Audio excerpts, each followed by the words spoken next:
whisper a little. Oh, what was that? That's called love, baby. And you gotta just let it go. Well, last year at Paley, we were discussing your white T-shirt. It was breathable. Do you remember this? Right, that was when I didn't have a stylist. I was just like, all right, white T-shirt. But I did kind of get a hint that this was gonna be a bigger PaleyFest this year, so I was like, all right, I guess I gotta dress up.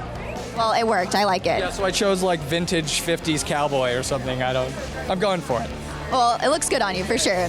So many things have happened since we saw you last. What's been your favorite moment or scene so far this season for Jughead?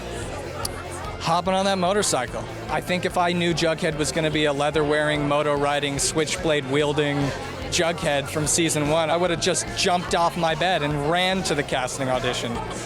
You look good on a motorcycle, though. It seems pretty effortless, you know? Yeah, my dad's a big moto rider, and I've been riding moto since I was a kid. Started doing dirt bike stuff, and then I have my own bike, so it was a pretty easy transition.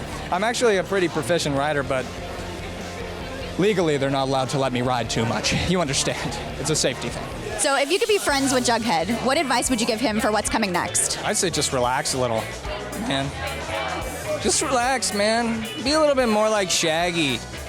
No, I think Jughead's got a lot on his plate, and he takes his world very seriously.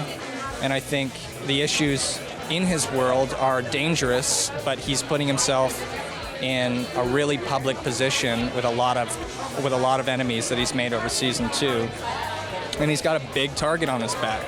And we see the repercussions for that at the end of this season. So as you know, too, the young Hollywood fans are obsessed with Bughead. Yeah. Can you tell us your favorite Bughead scene or moment that's already happened? There's a moment coming up with Betty and Chick and Jughead, which, without revealing too much, is just a really solid sequence and really intense and really heavy, which I think for season 2 is my favorite sequence of the couple.